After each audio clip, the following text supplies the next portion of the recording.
Ayan o, isang magandang umaga mga kapatid. Update tayo ngayon. Ayan o, so mahigit 3 weeks na tayo hindi nakapag-update dito sa R. Castillo Coastal Road Project. Dito tayo sa Coastal Road. Magandang umaga sa inyo dyan. I hope nasa mabuti tayong kalagayan. Yan, shout out sa mga laging sumusuporta, lalo na sa mga bago nating subscribers. So shout out sa inyong lahat. Thank you so much. Ayan, so andito tayo. Ito na yung update dito sa R. Castillo. Ang next segment dyan, kasi may minor bridge dyan, yan yung San Juan. At saka pupuntahan natin yung tuloy-tuloy yan sa San Juan. At saka yung sa Jerome, wala pa. Baka sa susunod pa na matapos yung segment na ito. Ayan, so galing dyan San Juan na yan, yung nakikita natin may mga bako dun sa pinakadulo. So after dyan may minor bridge dyan.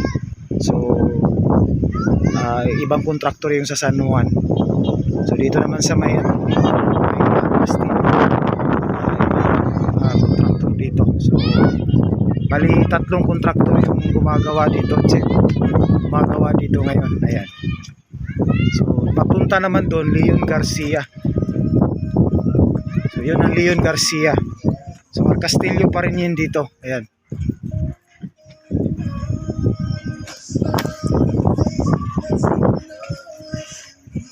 Ayan o mga kapatid. So nandito tayo. Ito yung access road papunta sa ibang kontraktor. So ayan mga kapatid, pag-uusapan natin itong Coastal Road Project na nagaano dito ngayon, gumagawa dito ngayon. So ito yung nakikita natin, itong center dito. Galing dun sa may nakikita natin yung minor bridge. Nakikita natin yung ship pile, nakita natin yung mga pipe diyan na malalaki. So yung baba diyan may ship pile. Yan yung minor bridge. So galing diyan papunta dun sa San Juan. I think yung contractor diyan is Vicente Lao. So dito naman papunta dito. Ito naman yung dalawang contractor dito, yung UBI at saka yung wing, wing. So pag punta naman dito ito kasi tuloy-tuloy, tatlong contractor dito, wing at saka UBI, saka papunta naman doon is Mac Builders, So after dyan sa Mac Builders may naman dyan, may box culvert dyan na pakita nila. Mamaya pupunta tayo doon. So yung relay naman papunta na doon sa bridge, doon sa Leon Garcia, Santa Ana, Magsaysay, yan. So yun ang dito. So ito yung update natin ngayon. So pupunta tayo mamaya. Today is Saturday, walang trabaho yung main contractor dito. Pero yung mga ibang contractor katulad ng nandun sa San Juan, may trabaho sila. Ayan. So yun mga kapatid, 4 na contractor pala yung gumagawa dito, Ayan. Tapos after dyan sa Jerome, balita natin papunta dyan, connecting dyan sa Samal SIDC, Samal Island Davao City Connector Bridge Project. Galing dyan sa Jerome, yung UBI na, tuloy-tuloy na yan hanggang sa connection dun sa SIDC. So ayan mga kapatid, so ito yung update natin. And pupunta tayo dun sa kabila, dun sa may Leon Garcia, dun sa isang kontraktor na relay, ang ito mamaya ito yung harap ng dun pupuntahan natin dun sa may Leon Garcia na segment, pupunta tayo dun kung ano nang update din dun. Ayan, so okay, so thank you. Ayan, so nandito naman tayo ngayon sa relay dito sa may Leon Garcia na segment, So may isang minor bridge dito. At saka ito na yung papunta tuloy-tuloy dyan sa may coastal bridge dyan sa Leon Garcia, Santa Ana, Magsaysay. So dito tayo, update tayo kasi mahigit 3 weeks na tayong hindi nakapag-update dito. Ayan.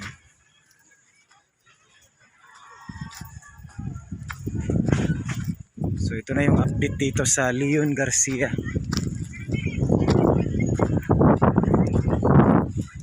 Ayan.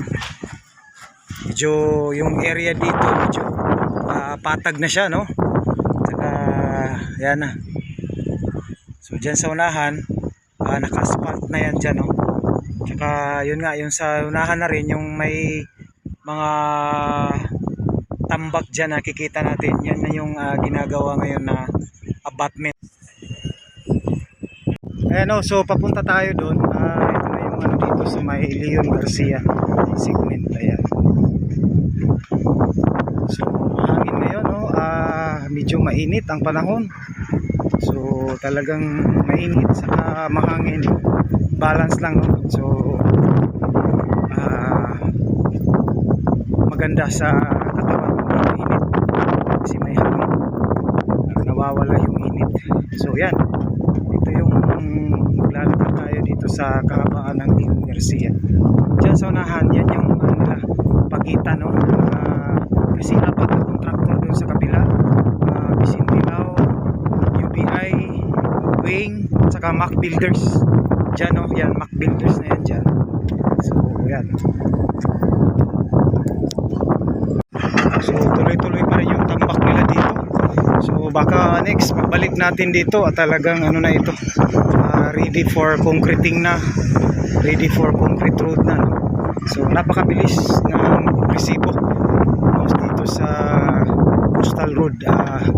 Next segment, no? Kasi yung phase 1 para sa akin, yung phase 1 galing Bago dyan sa may Talumo, Matina hanggang dyan sa may Times Beach, yun ang phase 1 para sa akin. Yung phase 2 naman dyan sa sisimula naman dyan sa may Bukana Bridge, no, na ginagawa ngayon. So para mag-connect dyan, no, phase 1, phase 2. Ayan.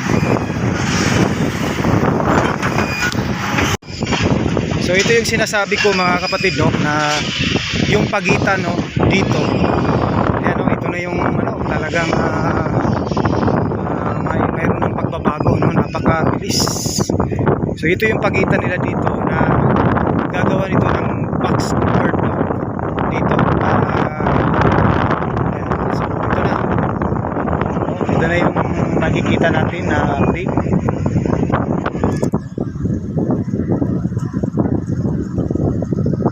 So galing tayo kanina doon, no? Diyan tayo kanina. So ngayon nandito na tayo sa mismo sa Leon Garcia. Ayan. Sa part kasi yan ng Arcastillo, papunta nga San Juan. So itong Leon Garcia na segment.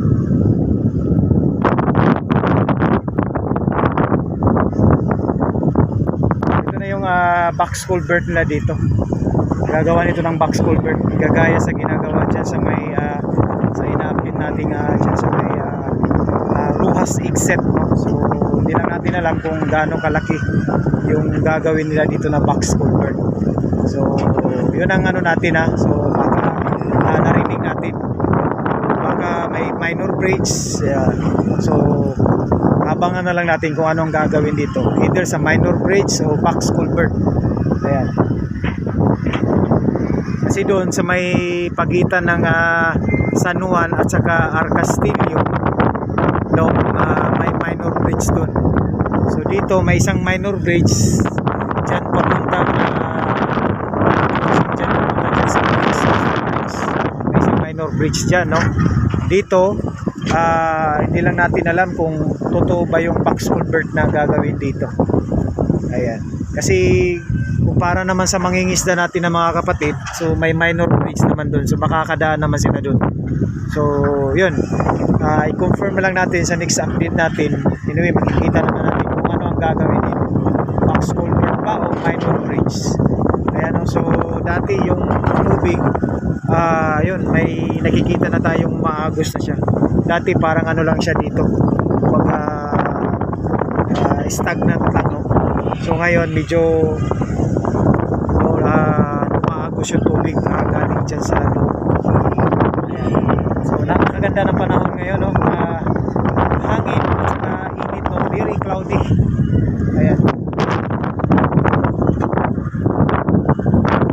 Okay, so dito na lang tayo, mga kapatid. So yan, okay. so hanggang dito na lang tayo mga kapatid, no? Hanggang sa sunod muli. And abangan natin yung mga update natin. So once again, maraming salamat sa mga mga subscriber dyan, no, na mababait, sa mga bago dyan. Please don't forget to subscribe, like, and share.